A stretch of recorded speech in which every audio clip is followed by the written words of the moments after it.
법관 임성근 탄핵 소추안에 대한 제안 설명을 드리겠습니다. 판사는 신입니까?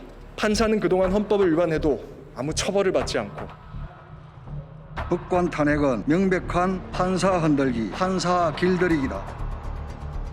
법관 임성근 탄핵 소추안은 가결 연습을 선포합니다.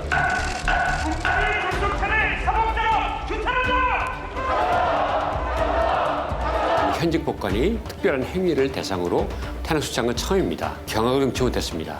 왜 이제 와서 탄핵이냐라는 이야기는 잘못된 것이죠. 왜 아직도 하지 않았느냐는 질문을 해야 되는 것이죠. 판사님, 저희 후배 법관들에게 판결문을 수정하거나 삭제하라고 지시하셨는데 그거는 판사로서 적절한 행동이었다고 생각하십니까?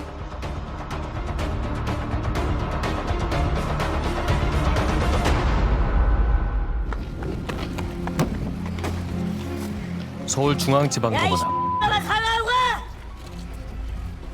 어이, 야, 사과하고 와, 이 새끼야! 카투야 나와! 야, 카투! 카투 다시야는 대한민국 국민에게 즉각 사과하라! 발개를 맞으며 사과를 요구받는 이 사람은 일본 산케이 신문 서울지국장이었던 가토 다스야스입니다. 가토 전 지국장은 이 칼럼에서 박근혜 전 대통령의 명예를 훼손한 혐의로 재판에 넘겨졌습니다.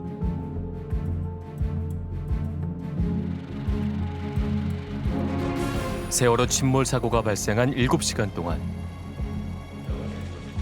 박근혜 당시 대통령의 행적에 대해 의혹을 제기한 칼럼이었습니다.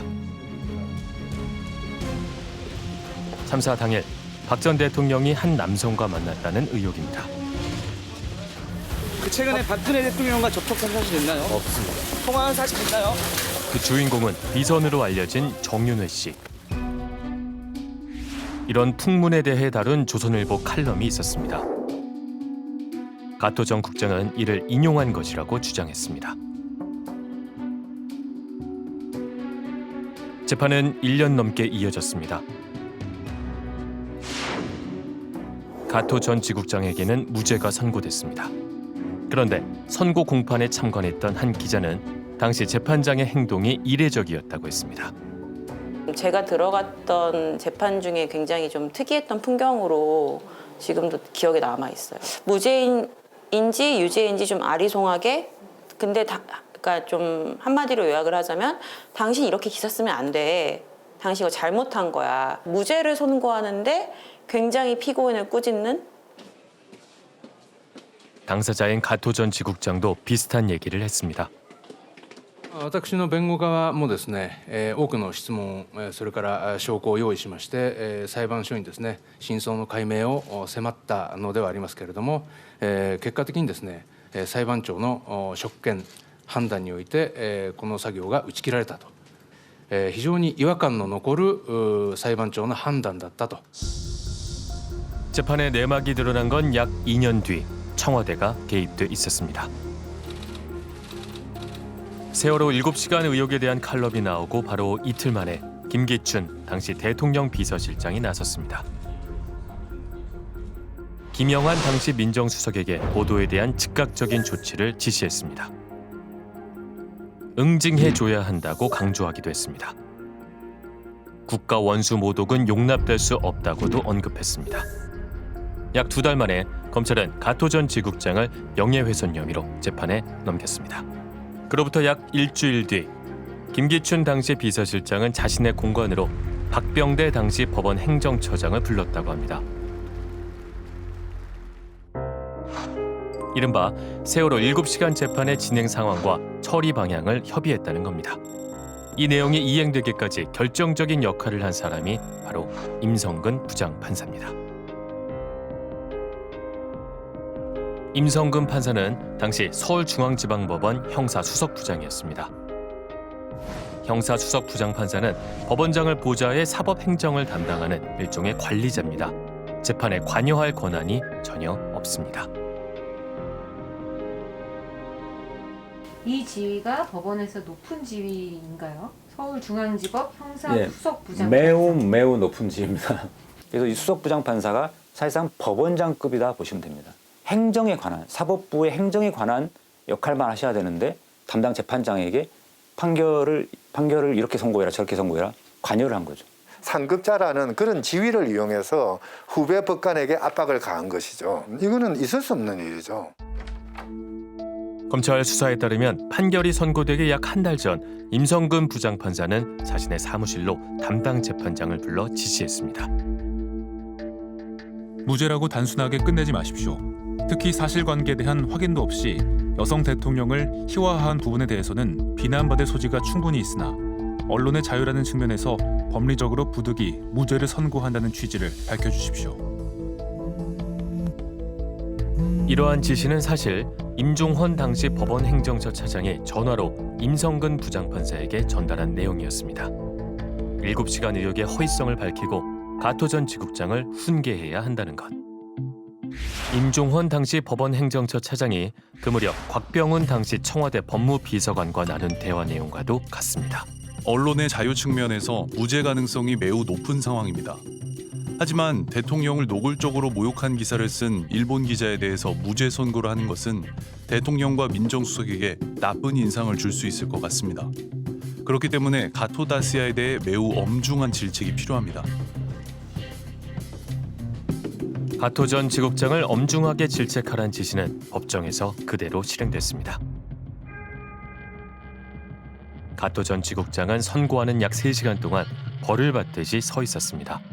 앉아서 선고를 듣게 해달라는 요청은 받아들여지지 않았습니다. 그러니까 법정에서 보면서도 왜 저렇게까지 단호하게 말씀을 하실까?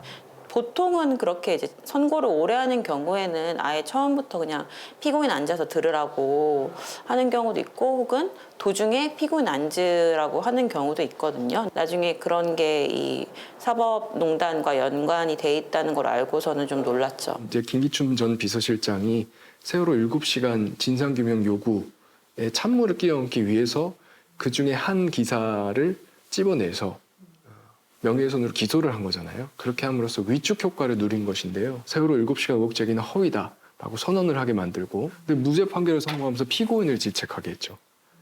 이런 것들은 이제 정치적인 선전장으로 법정을 만드는 거죠. 더 놀라운 사실은 임 부장판사가 법정에서 낭독할 구술본을 사전에 달라고 한 뒤 직접 고쳤다는 겁니다. 세월호 7시간 재판의 선고를 약 한 달 앞두고 임성근 부장판사는 구술본 파일을 이메일로 전송받았습니다. 그리고 2번에 걸쳐 직접 빨간 펜을 들었습니다. 첫 번째 수정판입니다. 임 부장판사는 대통령에 대한 명예훼손죄는 인정되지 않는다는 부분에 취소선을 그었습니다. 삭제하라는 지시입니다. 대통령이 매우 서운해할 것이란 의견을 덧붙여놨습니다. 박근혜 대통령께서 서운해하실 수 있으니 그 부분은 생략을 하는 게 좋겠다. 박근혜 대통령의 심기를 헤아려서 박근혜 대통령에 대한 허위사실 명예훼손이다. 이거를 강조해달라. 이게 이 사건 재판 개입의 본질입니다. 핵심이거든요. 임 부장판사는 다음 날 추가할 게 있다며 재수정판을 보냈습니다. 박근혜 대통령에 대해 명예훼손이 성립되지 않는다는 문구가 남아있었는데 그것도 삭제한 겁니다. 대신 피해자 개인의 명예훼손은 인정된다는 점을 쓰라고 덧붙였습니다. 박 전 대통령을 개인과 대통령으로 나눠 개인 박근혜에 대해서는 명예훼손이 성립한다고 강조하게 한 겁니다. 임 판사가 고친 구술본에 근거해 판결문의 핵심 이유도 달라졌습니다. 아니 전혀 재판 절차에 관여하지 않았던 판사가 그 재판의 결과인 판결문을 작성하는 데 관여를 해가지고 그 이유의 아주 중요한 부분의 내용을 변경하는 거 이거는 명백한 사법권 침해예요. 그냥 매우 부적절하죠. 그죠? 법관이 다른 법관의 재판에 개입을 해서 그 재판의 결과를 바꾼다. 이 사람이 어떻게 판사의 자격이 있습니까? 박근혜 전 청와대에서 요구하는 방향으로 판결이 흘러가도록 영향력을 행사한 거죠. 그런 의미에서 사실상 정치적인 브로커 역할을 한 거예요. 헌법은 법관이 양심에 따라 독립해 심판하도록 규정해 놓았습니다. 법관 개개인이 헌법기관이며 공정한 재판을 위해 그 누구의 압력도 받아서는 안 됩니다. 그럼에도 불구하고 담당 재판장이 임성근 형사수석 부장판사의 지시를 그대로 이행한 이유는 뭘까? 행정은 법원장이 하지만 네. 수석부장이 거의 내용을 다 채워줘요. 행정원이 갖고 있기 때문에 그 지시를 한 거죠. 그 지시가 통한 거고. 이동근 부장은 고등부장 승진을 앞두고 있었어요. 분명한 건 뭐냐면 그 임성근의 지시를 이동근 부장이 거절을 했으면 네. 고등부장 승진이 안 되는 건 100%예요. 지시 이행 2달 뒤 담당 재판장인 이동근 판사는 법관의 꽃이라 불리는 고등법원 부장판사로 승진했습니다. 이동근 부장판사의 입장을 묻기 위해 그가 근무하는 법원에 연락했습니다. 이동근 판사님, 지금 저희 소속으로 알고 계신 거예요? 네네. 퇴직하셨어요. 퇴직이요? 네, 오늘자 퇴직하셨어요. 이동근 부장판사가 사직서를 제출해 2월 9일자로 퇴직했다는 겁니다. 어렵게 연락처를 수소문해 연락해봤지만 연결이 되지 않았습니다. 재판에 직접 개입한 임성근 부장판사에게도 연락해봤습니다. 수차례 전화를 걸고 문자 메시지를 보냈지만 끝내 답은 오지 않았습니다. 임성근 부장 입장은 이렇습니다. 이제 임성근 부장판사는 탄핵 의결 이후에 일체 언론 접촉을 하지 않으려고 하고 있습니다. 이 점을 좀 양해해 달라는 것이고요. MBC 취재진은 그를 만난 적이 있습니다. 법관들에게 판결문을 수정하거나 삭제를 하고 지시하셨는데 그거는 판사로서 적절한 행동이었다고 생각하십니까? 지금 그래서 말씀드릴 수 없으니까요. 근데 판사님 저 보시면 그 청와대의 그런 의중을 이제 파악하라고 하셔서 판결문을 수정하라고까지 하셨는데 그거에 대해서 좀 한 말씀 부탁드립니다. 이게 적절한 행동이었다고 보시는지. 네, 판사님, 판사님 인정해야 되는 거 아닙니까? 5년 반 전 서울중앙지방법원 형사법정에서 한 판결이 내려졌습니다. 그런데 당시 형사수석부장이었던 임성근 판사가 판결문을 고치라고 요구했다는 겁니다. 이미 선고가 끝나고 전산 등록까지 마친 판결문이었습니다. 이 판결문 중에 양형류 이거는 좀 논란이 될 것 같다. 바꾸라고 해요. 그러니까 끝난 판결에 대해서 바꾸라고. 사실은 판결문 선고가 이루어지면은 그 재판부도 판결을 못 바꿔요. 더 이상 그 판결에 대해서 수정을 할 수가 없는 거거든요. 그게 이제 법에서 규정을 하고 형사소송법에서 규정을 하고 있습니다. 그런데 그것을 재판에 관여하지 않은 제3자의 어떤 수정 요구로 인해서 판결문이 뒤바뀔 수 있다는 것은 저는 뭐 상상을 하지 않았기 때문에 굉장히 당혹스러웠죠. 사건은 2013년으로 거슬러 올라갑니다. 쌍용차 정리해고 희생자들을 추모하기 위한 분향소가 강제 철거됐습니다. 그 자리는 집회 금지 구역이 됐다고 합니다. 대한문 앞에서 쌍차 노동자들이 정리해고와 관련된 집회를 하고 있었는데 굉장한 탄압이 있었어요. 박근혜 정부 당시에. 경찰에서 어떻게 했냐면 이렇게 화단을 만들었어요. 꽃을 심어버렸어. 집회를 못하도록 나설 필요가 있겠다라고 해가지고 민변 이름으로 집회 신고를 이제 했어요. 그런데 집회를 신고한 좁은 장소에 경찰이 2열로 늘어섰습니다. 노란색의 질서 유지선도 설치됐습니다. 여러분께서는 그리고 집회를 방해하는 듯한 경찰의 방송. 진행을 하겠습니다. 하단으로부터 1.5m, 아울러서 장애인 블록까지 조용히 하세요. 했습니다. 집회 방해됩니다. 아울러서 현재 여러분께서는 1.5m가 확보가 됐고 계속 진행하겠습니다. 대한문 주변 경찰 병력 즉각 철수하라. 질서 유지선 밖으로 현수막을 들자 바로 경찰이 불법 집회라고 경고했습니다. 지금 여러분께서는 피해를 밖에 나와서 불법 집회를 하고 있습니다. 지금 즉시 이동하시죠. 하단 경기로부터 노란색 장애인 접자블록 이전까지 집회 신고서에 분명히 명시했습니다. 민변 변호사들은 경찰의 행위가 집회 방해죄에 해당한다며 검찰에 가서 따져보자고 나섰습니다. 자, 가시죠. 중앙지방검찰청 가시죠.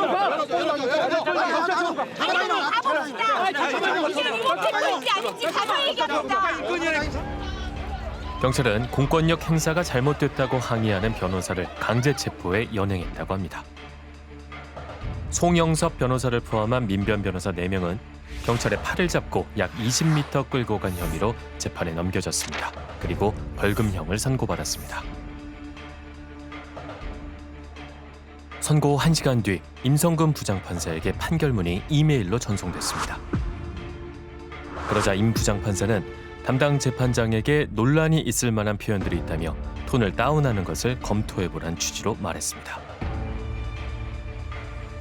이미 선고된 판결문이었지만 임 부장판사가 지적한 부분은 모두 삭제됐습니다. 양형 이유에서 집회의 자유를 지키고자 집회를 개최했다는 부분과 경찰의 직무 집행도 적법한 것으로 볼 수 없음이란 부분을 없앤 겁니다. 그러니까 굉장히 핵심적인 내용인데 그것을 판결문에서 드러내버린 것이죠. 경찰이 잘못됐다는 부분도 좀 다운시키고 약간 무던하게 무색무취하게 그냥 해라. 왜냐하면 논쟁의 소지를 없애는 걸로 가자. 그 당시 경찰관들의 집회를 저지하는 과정에서의 공무집행이 적법하지 않았다라는 내용이에요. 근데 그 내용을 빼달라고 한 거잖아요. 그 적법하지 않다라고 하면은 불법하다는 거잖아요, 결국은. 그러면 불법적인 방법으로 직무를 집행했다. 그것이 만약에 판결로서 인정이 되면 그 불법적인 직무 집행에 대한 책임 추궁으로 넘어갈 수가 있는 거죠. 그걸 차단하고자 했던 거라고 생각하면 됩니다. 임성근 부장판사가 판결문을 받고 지시한 지 1시간 11분 만에 수정된 판결문이 이메일로 전송됐습니다. 임 판사는 재판장에게 잘 정리된 것 같다며 노고에 감사드린다는 내용의 이메일을 보냈습니다. 당시 민변 집회에 참석했던 서선영 변호사는 재판 개입 사실을 알고 충격을 받았다고 합니다. 저도 그 사건을 증인으로 했기 때문에 그러면은 나는 거기서 뭐 한 거지? 증언을 하면 이 세 사람 판사가 나의 증언을 보고 내 말의 신빙성에 따라서 판결 결과가 달라질 수도 있다. 전 당연히 그것을 너무나 당연한 사실로 전제를 하고 증언을 했단 말이죠. 근데 이것이 뭔가 다른 방식으로 작동을 했다. 도대체 이걸 재판이라고 불러야 될까 하는 생각이 들고, 또 하나는 재판 관여한 사람도 사실 굉장히 모욕적인 거죠. 민변 사건 담당 재판장이었던 최창영 부장판사. 지시를 이행한 뒤 수석 부장판사로 승진했습니다. 최창영 부장판사는 2019년에 변호사로 개업한 상황. 그를 찾아가 봤습니다. 안녕하십니까. 저 MBC TV수첩에서 왔는데요. 죄송해요. 지금 안 계세요. 전화라든가 서면 인터뷰 요청에 대해서 뭐라고 하세요? 그냥 의사가 없으시다고 그냥 그러시거든요. 최창영 당시 부장판사는 재판 개입에 대해 조언 정도로 느꼈다고 진술했습니다. 세월호 7시간 재판 담당 이동근 판사도 권유 정도로 생각했다고 진술했습니다. 그 당사자인 재판장들이 뭐라고 말했냐면, 저희들은 그 임 부장판사의 말이 그냥 선배로서의 조언, 형사수석 부장판사로서의 조언으로 받아들였을 뿐이고 그거를 재판에 대한 간섭이라고 생각하지 않았다 하고 입을 모아 말했습니다. 법관도 재판할 때 참 어렵죠. 결론 내리기가 어렵습니다. 그럴 때 선배 판사들한테 조언을 구합니다. 그건 잘못된 것이 전혀 아닙니다. 하지만 전현직 판사들의 말은 다릅니다. 일단 재판장이 임성근 부장에게 물어본 적이 없어요. 물어보지 않았는데 갑자기 불러서 막 조언을 하는 거죠. 요청하지 않은데 조언하는 걸 참견이라고 하는 것이고, 재판에 참견하는 게 재판 관여예요. 문제는 그 조언이 없었으면은 바뀌지 않았을 재판 내용이 그 조언 때문에 바뀌었고, 그 조언을 한 사람은 그 판사의 인사권자였고, 이건 진짜 국민에 대해서 우롱하는 거죠. 임성근 부장판사가 민변 사건의 판결문을 고쳐달라고 한 이유는 뭘까? 당시 청와대의 관심 사안이었기 때문으로 추정됩니다. 김영한 당시 민정수석의 업무수첩에도 민변 관련 내용이 언급돼 있습니다. 그 판결문 문구 중에 일부가 공개됐을 때 박근혜 전 청와대 쪽에서 정치적으로 곤란할 수 있다라고 느껴지는 부분을 수정을 요구를 한 겁니다. 실정 법률을 명백하게 위반해 가면서 박근혜 전 청와대의 심기를 경호하려고 했던 행동입니다. 박근혜 정부 당시 양승태 대법원이 청와대 심기를 고려했던 이유가 있습니다. 양승태 전 대법원장은 대법원 아래 상고법원을 두는 방안을 추진했습니다. 상고법원이 생길 경우 장차관급의 고위직이 많이 생깁니다. 2015년 법원 행정처에서 작성된 문건에는 상고법원 도입 결정은 대통령의 몫이라며 청와대 협조가 절대적이라고 적혀 있습니다. 청와대의 주요 관심사항도 파악해 정리했습니다. 그중에는 상케이 신문 가토지국장 사건도 있습니다. 또 다른 문건에는 정부 운영에 대한 사법부의 협력 사례를 열거해 놓았습니다. 과거사 정립 관련 긴급조치 사건 등 2건, 자유민주주의 수호 관련 원세훈 사건 등 6건, 노동부문 관련 KTX 승무원 사건 등 4건, 교육부문 전교조 시국선언 등 총 18건입니다. 상고법원 설치라든가 이런 조직의 이익을 위해서 재판 거래를 한 거죠. 그래서 사법권은, 그 재판권은 국민의 권리입니다. 국민이 그 권력을 단순히 신탁한 거예요. 믿고서 맡긴 것에 불과한데, 그래서 수탁한 권력을 자기들의 이익을 위해 쓴다는 게 말이 됩니까? 사법농단 사태는 대법원이 판사들을 사찰한 블랙리스트 의혹에서 시작됐습니다. 판사를 사찰한 정황이 담긴 문건들이 발견됐습니다. 판사들의 정치 성향과 동향을 파악하고 사법부의 비판적인 의견을 제시하는 판사에게 인사 불이익을 줬다는 의혹도 제기됐습니다. 사찰을 해서 얻을 목적이 뭐였냐면 판사들을 고분고분하게 맞으려고 한 거예요. 힘시키고 반대 의견을 하지 말게 하고, 그러니까 고분고분한 판사를 만들려고 하는 일련의 작업입니다. 사법농단 의혹이 불거졌던 2017년 김명수 대법원장이 취임했습니다. 무거운 책임감과 사명감을 함께 느낍니다. 오늘 저희 대법원장 취임은 그 자체로 사법부의 변화와 개혁을 상징하는 것이라고 생각합니다. 김 대법원장이 사법농단에 연루된 판사들을 엄정하게 문책할 거란 기대가 컸습니다. 그런데 사법농단의 핵심 인물로 꼽히는 임종원 전 법원 행정처차장은 이미 사직한 상황.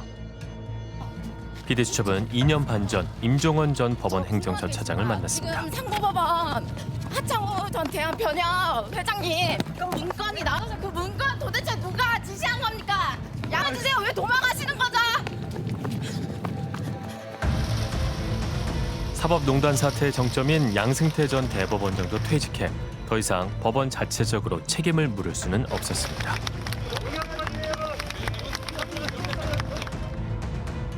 김명수 대법원장은 취임 9개월 뒤 사법농단에 연루된 판사 13명에 대한 징계를 청구했습니다. 결과는 어떨까? 판사 13명 중에서 5명이 징계를 피했습니다. 실제 징계 처분을 받은 판사는 8명뿐, 그조차도 솜방망이 징계에 불과했습니다. 최고 수위의 징계는 정직 6개월, 재판에 개입하고 법관 사찰을 지시한 판사가 받은 처분입니다.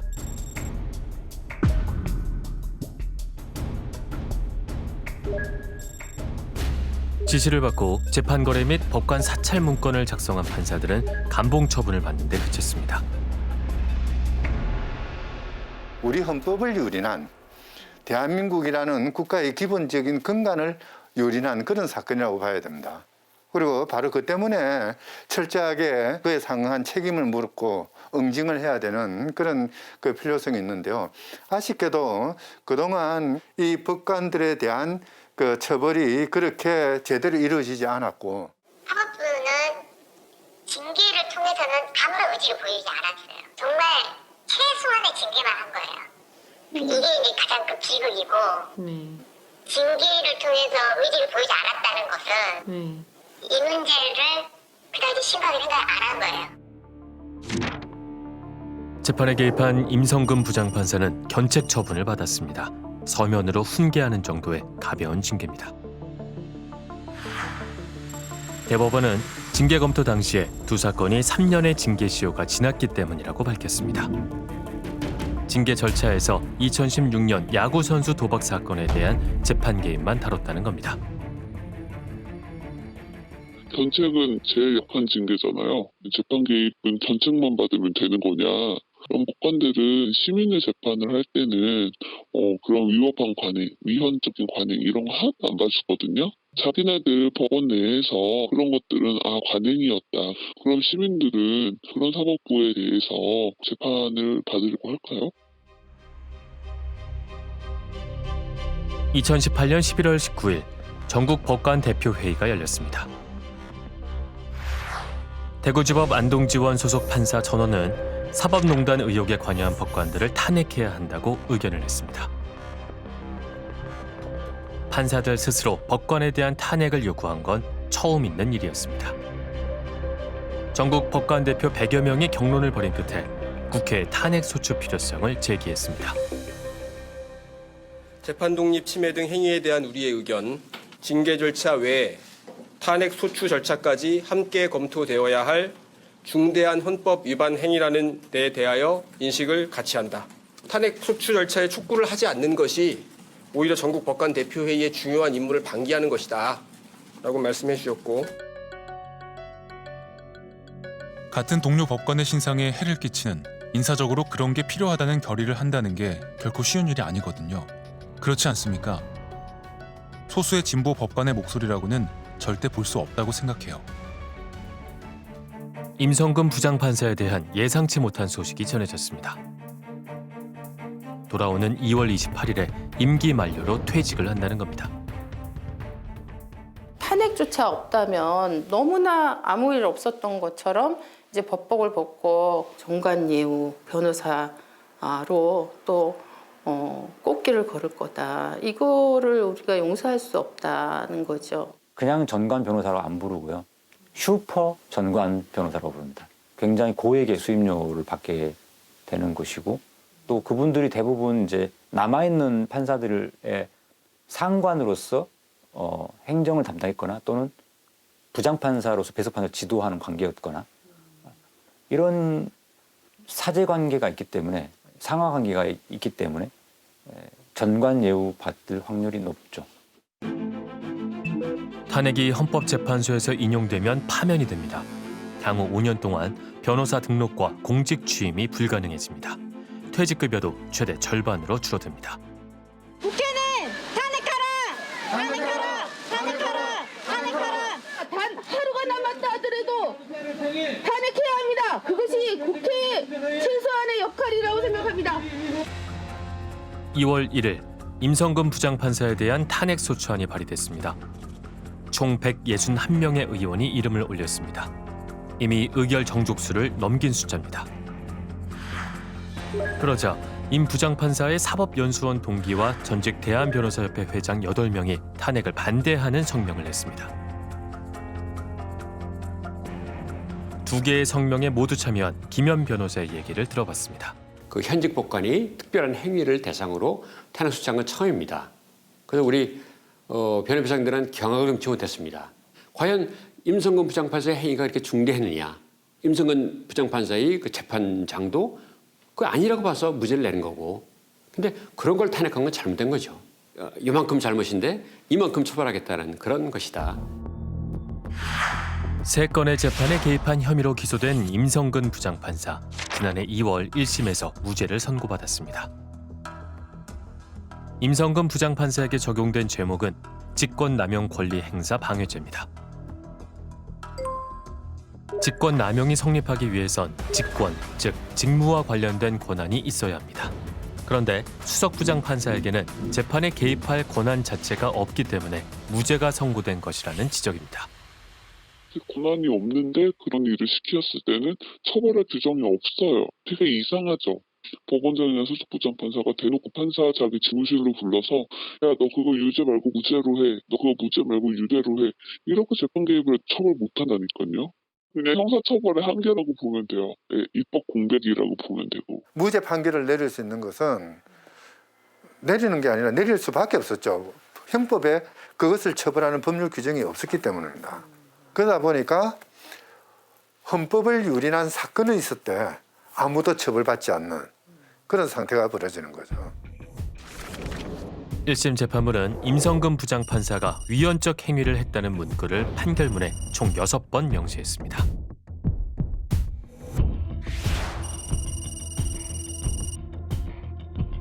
이례적인 경우죠.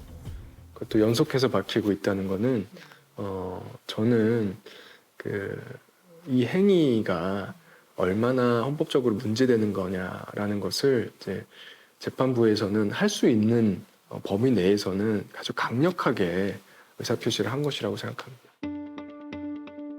임성근 부장판사는 법원 내부망에 자신의 입장을 밝혔습니다.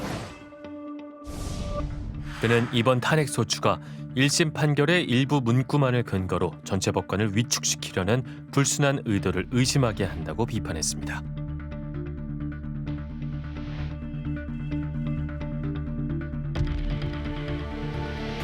국민의힘도 임 부장판사에 대한 탄핵 소추는 사법부 길들이기라고 목소리를 높였습니다. 민주당이 뜻에 맞지 않는 판결을 내리는 사법부를 협박하고 길들이기 하기 위해서 탄핵 제도를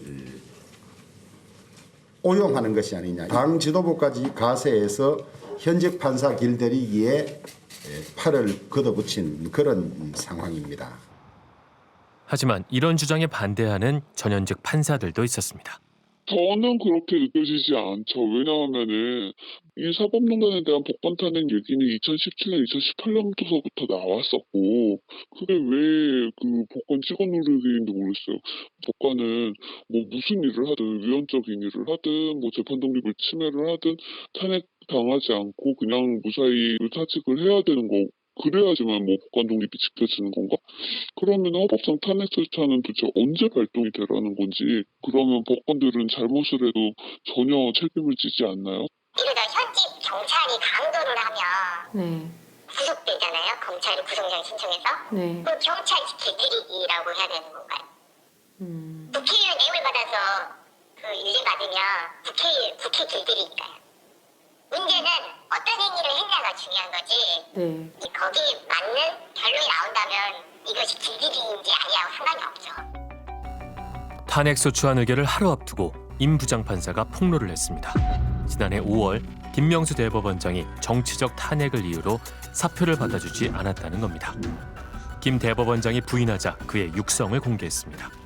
젓가놓고 이야기하면 이거 뭐 탄핵하자고 저래 나오고 설치고 있는데 그거 내가 사적 수리했다고 하면 국회에서 무슨 이야기 듣겠냐 말이야. 그지? 그러니까 탄핵 이야기 꺼내지도 못하게 그냥 왜냐면 사적 수리는 탄핵 이야기 못하잖아요. 그런 비난을 받는 것은 정말 적절하다는 생각이 들었어요. 김명수 대법원장은 오래전 일이라 기억이 나지 않았다며 사과했습니다. 야당 일각에서는 김 대법원장을 강하게 비난했습니다. 사법부의 수장이 법관 탄핵이라는 중대 사안을 두고 거짓말을 한 것은 사법부 전체의 신뢰를 흔드는 심각한 문제입니다. 정의 법관을 탄핵해야 한다면 그 첫 번째 대상은 김명수 대법원장이라고 저는 생각합니다. 탄핵을 두고 법원 장악이라던 야당은 탄핵 대상이 김명수 대법원장이라며 역공을 폈습니다. 법관 임성근 탄핵 소추안은 가결 연습을 선포합니다. 국회 불속 탄핵 사법자로 규탄한다! 김명수를 탄핵하라! 김명수 대법원장의 거짓 해명 논란과 그 후폭풍은 계속되고 있습니다. 하지만 이에 대한 비판과 임 판사에 대한 탄핵은 별도로 봐야 한다는 의견도 있습니다. 김명수 대법원장이 거짓말을 했느냐 안 했느냐라는 것이 임성근 부장판사에 대한 탄핵을 할 것인가 말 것인가의 기준이 되는 겁니까? 아무런 기준이 안 되지 않습니까? 임성근 부장판사에 대해서 탄핵 결정을 할 것인지 말 것인지 문제는 임성근 부장판사가 어떤 행동을 했느냐의 문제, 그리고 그러한 행동이 우리 헌법적 가치나 법률에 위반되느냐의 문제, 이런 측면에서만 판단하는 거지 않습니까? 거기에다가 김명수 대법원장이 거짓말을 했다라는 것이 요건으로 추가될 수는 없는 거죠. 그리고 진짜 중요한 문제를 덮기 위한 프레임인 것이지, 그죠? 거기 현혹될 필요는 없다고 생각해요. 지금 임 부장판사가 혐의를 받고 있는 사항하고 지금 김명수 대법원장에게 대해서 이렇게 가해지는 비판하고 그 비중이 같습니까? 전혀 다르잖아요.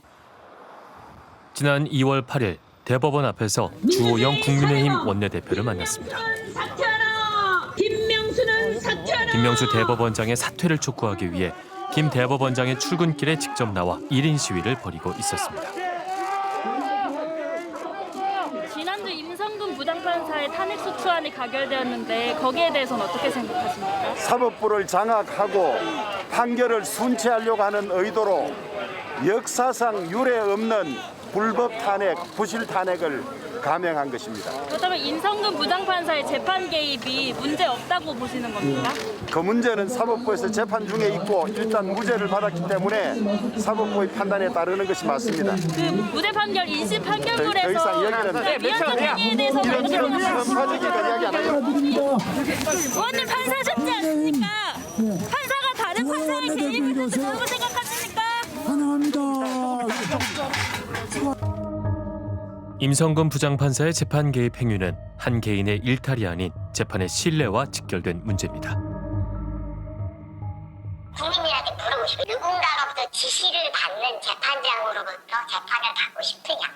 그다음에 혹은 그런 지시를 하는 사람이 있다면 그 사람을 판사로 놔둬도 당신은 사법제도를 믿을 수 있느냐. 이 질문에 저는 어느 누구도 예라고 답변 못할 것 같아요. 이 사건마저 그냥 대략 이렇게 뭉개버리면 아주 나쁜 시그널을 주는 겁니다. 이제 또 상급 법관이 하급 법관에게 이런 식으로 그런 이른바 조언, 조언이라는 이름에 간섭을 해도 큰 문제가 없다는 시그널을 주는 거예요. 이로 인한 불이익은 다 국민에게 오는 겁니다. 이게 선례가 돼야 앞으로 젊은 법관들이 상급 법관들이 이래라 저래라 하면 탄핵당하고 싶으세요? 라고 말할 수 있잖아요. 법관에 대한 탄핵은 이전에 2번 시도된 적이 있습니다. 그러나 모두 국회를 통과하지 못했습니다.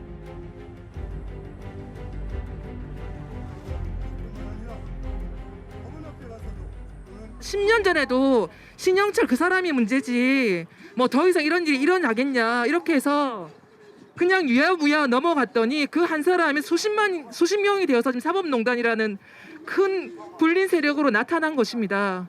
저도 사실 신영철이 문제지 법원 전체가 그렇게 썩지는 않았을 거라고 생각을 했습니다. 그런데 이렇게 넘어갔더니 이렇게 돼버렸습니다. 신영철 전 대법관에 대한 탄핵 소추안이 폐기되고 2년 뒤 양승태 대법원장이 취임했습니다. 2011년 양승태 판사가 6년 임기의 대법원장에 임명됐습니다. 이날 양승태 대법원장 취임 뉴스를 착잡한 심정으로 바라본 사람이 있었습니다. 텔레비 볼 때 양승태 내가 재판하는지 대한민국엔 그렇게 젊고도 똑똑한 재판관들이 많을 텐데 저런 사람이 대법원장 되는가 좀 울컥한 마음이 났어요. 저 엉터리 재판장 나 속으로 항상 그렇게 생각했거든요. 그 감옥에 가게 되셨을 때 양승태 대법원장이 엉터리 재판장이라니 대체 무슨 사연일까? 인터뷰는 쉽지 않았습니다. 고문 후유증으로 청력을 잃었기 때문입니다. 귀가 불편하세요? 네, 이쪽은 완전히 멍멍이고 여기는 심한 난청이 돼 있어요. 그러니까 그 상대방 하는 얘기를 잘 알아먹지 못할 때가 많아요. 네. 원래 귀는 뭐 멀쩡했는데 고문 당해가지고 그때 귀가 고장나기 시작했어요. 당해보지 않는 사람은 모르지요. 오재선 씨는 16살 때부터 27년 가까이 일본에서 살았습니다. 1983년 귀국해 제주도에 정착한 지 3년 만에 경찰에 체포됐습니다. 형사가 조청년 관련 그 기록을 쓰라고 그러대요. 아는 사람 이름 쓰고 억지 소리해도 돼요. 아니 그런 사람이 모른다. 아니 이건 고문이야. 무조건. 예. 포르팽을 여기 낍니다. 그래서 이걸 꽉 잡아버려요. 그래서 이걸 막 돌려요, 포르팽을. 아이고, 뭐 손가락이 뭐 죽을 지경이에요. 아이고, 소리가 나오지. 엎드려 받쳐 시켜가지고 젊은 때니까 되는데 지금은 안 돼요. 뭐 어디를 여기 붙일 거 아닙니까? 그럼 손을 등에 올리라 그래요. 사람이 미칠 노릇이에요. 그래서 이게 또 돌리고 자기들끼리. 그러니까 이마 여기 머리가 좀 벗겨지래요.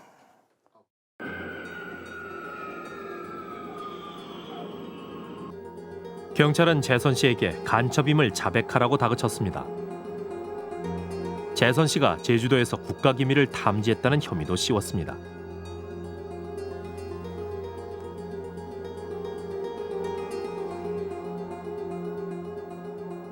버스 타고 가라면서 버스 시간표를 봤잖아요. 그게 버스 시간표 탐지입니다. 국가기밀 중에. 제주도에 카르텔이 하나 들어섰다. 카르텔이 들어섰으면 뭐 카르텔에 대해서 뭐 옆 사람한테 저기 뭐야 물어보잖아요. 그게 탐지입니다. 믿기 어렵지만 재선 씨의 재판 기록에는 제주도에 세워진 칼 호텔에 대한 이야기를 들었다는 것이 국가 기밀을 탐지한 것이며, 그리고 버스 시간표를 수집했다는 것이 간첩 활동의 증거라고 적혀 있습니다.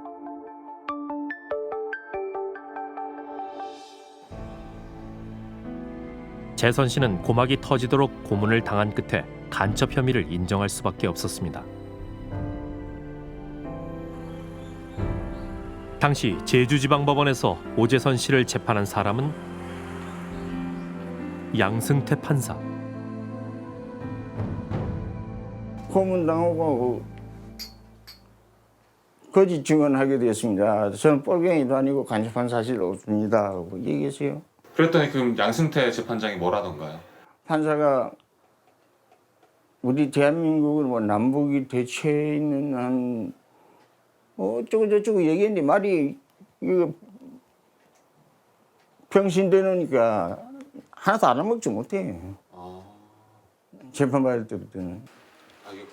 양승태 판사는 고문당했다는 재선 씨의 호소를 묵살했습니다. 처음에 이제 그 사건을 접하셨을 때는 양승태라는 이름을 뭐야? 이 양반이 이때 여기서 했단 말이야. 그래서 기록 보니까 그러던 고문에 대해서 이제 이렇게 재판 기록에도 고문당했다고 호소한 사실이 남아 있습니다. 경찰에 구탄 사실이냐? 엎드려 뻗쳐 머리 박으라고 해서 박았다. 고문 기간 얼마냐? 한 달이다. 경찰관은 뭐 있나요? 9명, 경찰관이 9명이었다. 근데 이거를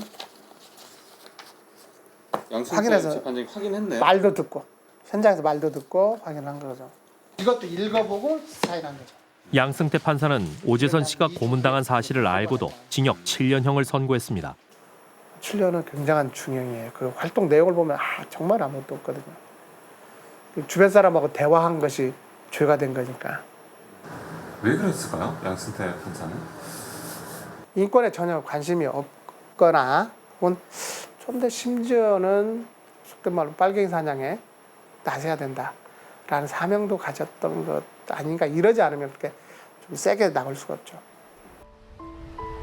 재선 씨는 5년 2개월을 복역하고 특사로 풀려났습니다. 그 사이 가정은 파탄이 났습니다. 일본에 있던 아내는 이별을 통보했습니다. 간첩 혐의로 체포된 이후 일본에 두고 온 자식들은 2번 다시 만날 수 없었습니다.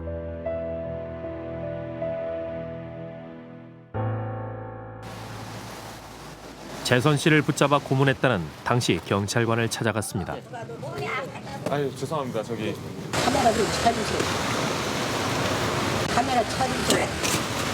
고문 당하셨다고 선생님한테 고문 당하셨다고. 제가 고문한 사실이 없고요. 예. 그런 것은 내가 법정에서 전부 다 입증했으니까 가세요. 혹시 그분들한테 하고 싶은 말씀 없으세요? 없습니다. 항상 방송국에서 지랄을 저는 잘 모르겠습니다. 제가 마지막으로 하나 여쭤 그분들한테 사과하고 싶은 게 없어요?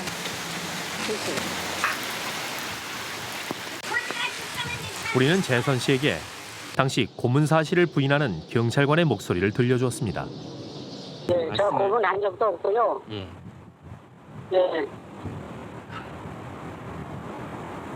그런 일이 없습니다. 저는 하나도 잘못한 것이 없다고 생각이 됩니다. 예? 왜 웃으셨어요? 나요? 이 사람 얘기하는 것이 다 거짓말이니까 나 속으로 웃는 거죠. 저는 간첩으로 생각하고 있습니다. 이렇게 말이 나오면 저도 이해가 가요. 그냥 변명만 하고 있잖아요. 만나고 싶지 않다고 얘기하고 있죠. 재선 씨는 이달에 예정된 재심 판결을 기다리고 있습니다. 만약에 선생님께서 양승태 판사를 만나신다면 네. 무슨 얘기 해주고 싶으세요? 그 오판이 해서 얘기해 줘야죠. 그래서 증거 가지고 자택 찾아가야죠. 저는 억울하게 이렇게 살았습니다만 예? 말은 곱게 해야죠. 이 새끼야 저 새끼야만 얘기는 못하지. 일단 대법원장이나 지내신 분이 당신이 판사면 내가 무죄될 거 아니야. 그 고문 경찰관들이 작성은 각본이니까. 난 대단 실수했어. 나 이렇게 얘기하죠. 한마디 하지요.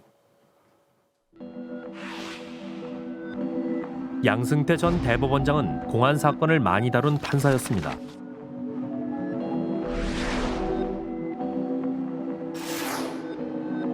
그가 유죄 판결한 간첩 사건은 모두 6건. 재선 씨 사건을 제외한 5건이 재심에서 무죄가 확정됐습니다. 그가 유죄 판결을 내린 12건의 긴급조치 위반 사건도 위헌 판결을 받아 사실상 무죄가 확정됐습니다. 깜짝 놀랐습니다. 간첩 사건이 6건이에요.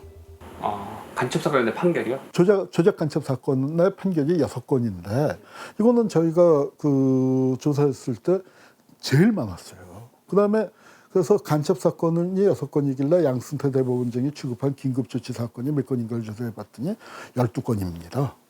거기에는 뭐 별의별 사건이 다 있죠. 막걸리 방공법 사건에서부터 제2의 민창학년 사건이라고 불리는 사건, 또 동아투기 사건, 뭐 이런 것들이 이제 다 들어있는데.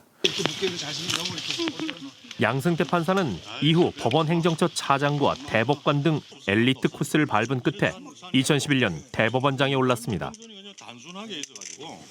카리스마, 조직 장악력 이거 하나는 누구든지 다 인정할 그런 스타일이고 그런 걸 좋아하기 때문에 밑에 있는 이제 관리자들이 직원들을 동원해 가지고 뭐 사랑합니다 무등 태우고 저는 못 봤지만 비둘기도 날렸다는 이야기도 있고요.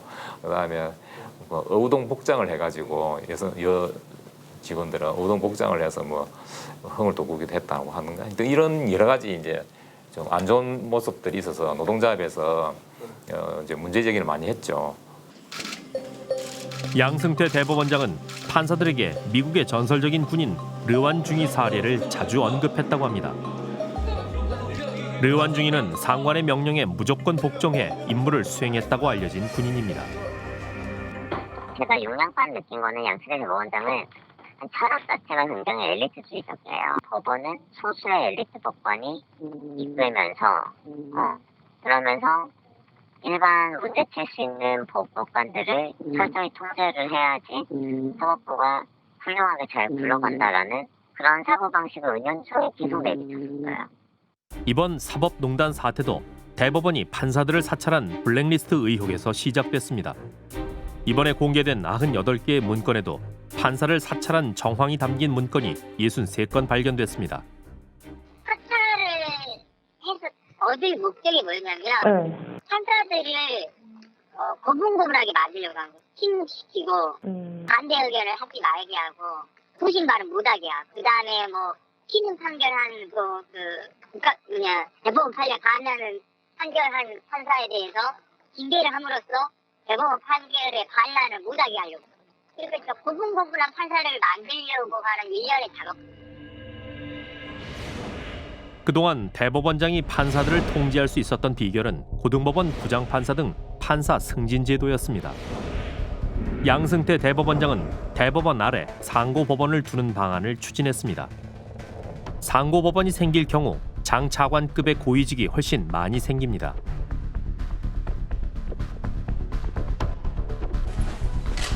판사들에게 더 많은 승진 기회를 주어 충성심을 얻어내려는 의도가 아니냐는 비판을 받아왔습니다. 아무리 미사 여부를 써도 결국은 법원의 고위직을 늘리는 밥그릇을 챙기는 대법관은 아니지만 법원장보다 높은 그러한 고위직의 수를 대폭 늘려서 그럼 좋아하지 않겠습니까? 법원장들이 좋아하겠죠. 일단은 이분은 특히나 다른 고위 법관들 중에서도 그런 판사들의 조직을 일사불란하게 통제하려고 하는 그런 경향이 좀 강했던 것 같고, 그렇기 때문에 이제 이번에 상고법원이라는 제도를 도입을 통해서 좀 법원 행정처 방침에 비판적인 판사들까지 감시 감독하고 이제 사찰하고 하려고 했던 것으로 보입니다. 양승태 대법원이 청와대와 거래에 나선 이유도 상고법원을 얻기 위한 전략이었습니다. 그중 하나가 국가의 배상금을 제한한 진도 간첩단 조작 사건입니다.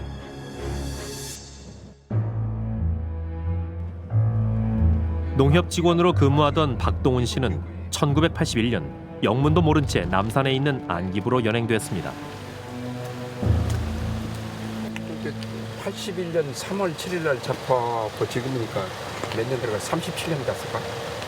이 일이 와가지고 차가 저 뒤로 갔었어. 군사독재 시절 안기부는 고문으로 악명을 떨치던 기관입니다. 요 영화기구가 박동훈 씨는 이곳 지하 계단으로 끌려갔습니다. 지하 치료실이죠. 요 밑에. 얘가 지하치술 얘가 어마어마하게 넓대. 네. 뭐가 있어요? 치료실에는? 전부 치료실. 사람 비명소리만 들립니다. 비명소리만 들린다고요? 네.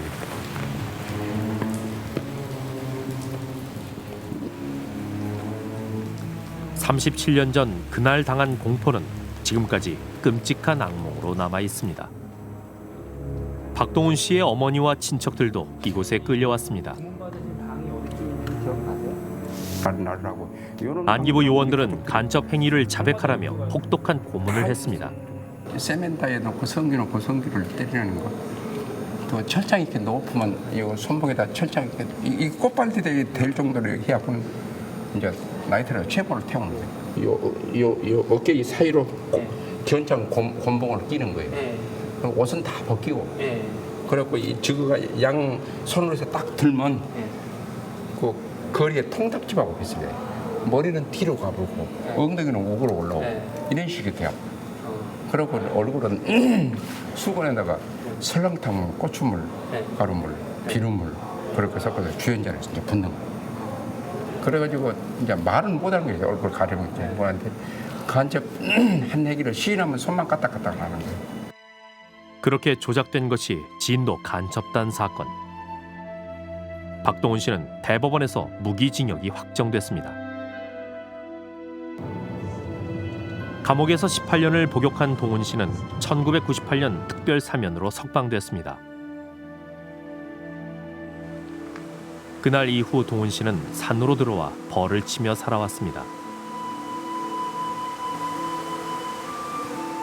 벌 볼 때는 아무 잡념이 없죠. 아무 생각이 없어. 이제 길거리 다니면 간첩 새끼, 빨갱이 새끼라고 손가락질 하니까 이제 산에 가서 벌 볼 때는 그런 생각을 다 잊어버려. 2009년 동훈 씨는 재심을 청구해 무죄 판결을 받고 8억 원 가량의 정부 배상금도 받았습니다.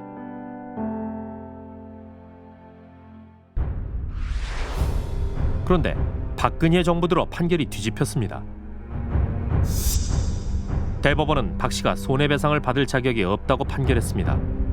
배상금에 이자까지 붙여서 국가에 되돌려주라는 판결까지 이어졌습니다. 손해배상금 8억 한 몇 천만 원 받는데 지금은 부당이익금이라고 해서 신매덕을 내라는 거죠, 국가에서. 아, 부당이득금이니까 신매덕을 내라? 네, 이자 붙여갖고. 그거 내실 능력이 되세요? 없죠, 지금 뭐 있으면. 10억 원, 나라에서 10억 원 내라고 하니까 어떠셨어요? 사람 미치겠죠. 처음에 기각되고 그 얘기를 하니까 치가 떨리더랍니다. 이제 옛날에 치가 떨린다는 말을 들었는데 진짜 내가 당하니까 치가 떨리고 며칠 동안 잠이 안 오고 밥맛도 없고 사람 죽었다. 최근 동훈 씨는 김명수 현 대법원장에게 탄원서를 냈습니다. 법원 행정처 답변서가 과거 아니야. 예, 안 묻고 답변서. 얼마만큼 뭐냐 과감히 답변서를 보는. 양심에 따라 판결했다는 답변서가 날아왔습니다. 여기 보면은 헌법 103조를 인용을 했네요. 양심에 따라 독립하여 심판한다. 이제 그것은 법관이 그렇게 해야 된다는 얘기. 그렇게 해야 하는데 이렇게 했으면은 누가 말을 하겠습니까? 양승 때 그 사람이 자기 쫄병들 대법관들하고 같이 짜고 박근혜하고 약속해갖고 박근혜가 요구한 판결을 지금까지 내려왔는데 그러면 이건 희주 조각이 이건 말이 안 될 소리죠. 대법원이 청와대와 판결을 조율한 정황을 담은 문건도 있습니다. BH, 즉 청와대와 사전 교감을 통해 물밑에서 돌출 판결이 선고되지 않도록 조율한다는 겁니다. 정권의 퇴진과 함께 조율 대상은 민감한 정치적 사건, 그 가운데 하나가 전교조 재판입니다. 국정교과서를 반대하고 대통령에게 세월호 참사 책임을 추궁한 전교조는 박근혜 정부의 눈엣가시였습니다. 전교조가 사학마저 자신들의 소나기에 넣으려고 할 때 필요한 수단일 뿐입니다. 한 마리의 해충이 온 산을 붉게 물들일 수 있습니다. 2013년 정부는 전교조의 법의 노조 처분을 통보했습니다. 노동조합으로 보지 않겠다는 통보였습니다. 이듬해 김기춘 비서실장은 의미심장한 발언을 했습니다. 고 김영한 민정수석의 비망록에는 긴 프로세스 끝에 얻은 성과라는 말이 기록돼 있습니다. 긴 프로세스 끝에 얻은 성과다. 법외노조 만든 거. 네, 예. 거의 명언스러운 망언이죠. 법외노조라는 것은 정부가 파트너인 전교조를 노동조합으로 인정하지 않는다는 통보였습니다.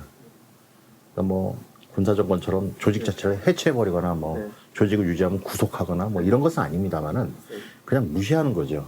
아, 법적인 보호를 받지 못한다. 받지 못하는 노동조합이죠. 유령 취급하는 겁니다. 법원의 판단이 중요해졌습니다. 전교조는 법의 노조 처분이 무효이므로 취소해달라는 소송을 제기했습니다.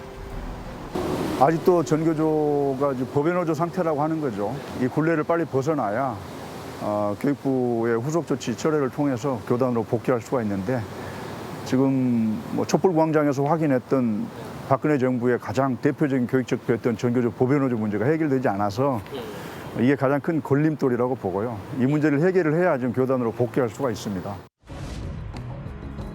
양승태 대법원이 작성한 전교조 관련 대외비 문건입니다. 표까지 만들어 판결에 따른 이해득실을 분석했습니다. 전교조가 패소할 경우 청와대에도 이득이고 상고 법원을 추진해온 대법원에도 이득이라며 윈윈이라는 결론을 내렸습니다. 다시 말해서 전교조가 효력 정지가 뒤집어져서 다시 법의 노조가 되면 청와대와 대법원에 모두 이익이 될 것이다.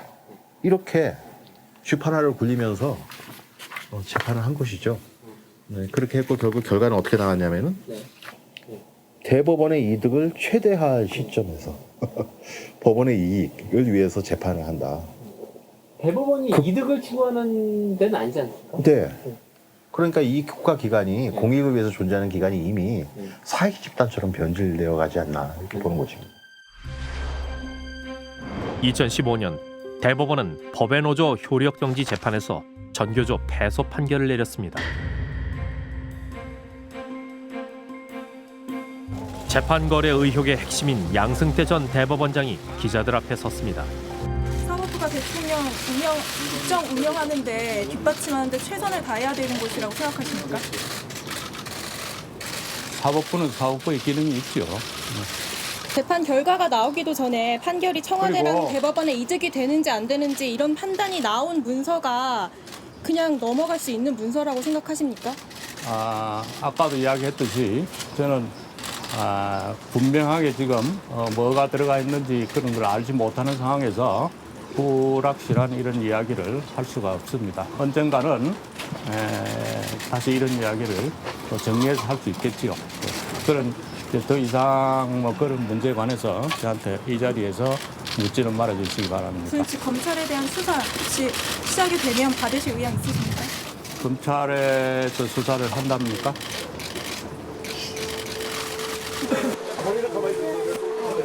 양승태 전 대법원장은 재판 거래 사실을 인정하지 않았습니다.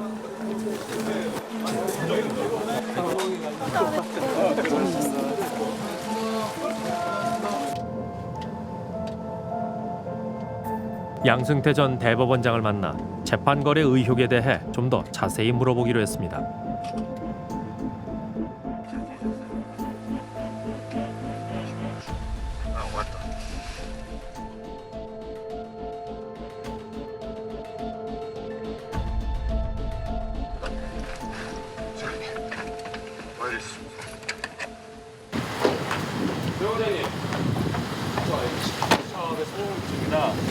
저기 이번에 그 문건 나온 거, 그 상고부분 관련해서 문건 나온 거, 좀 땡기지 마세요. 저기 한 말씀 해주시죠. 왜 땡기세요? 대법원장님, 대법원장님. 재판 거래 의혹에 대해 양승태 대법원의 그 누구도 책임 있는 답변을 하지 않았습니다.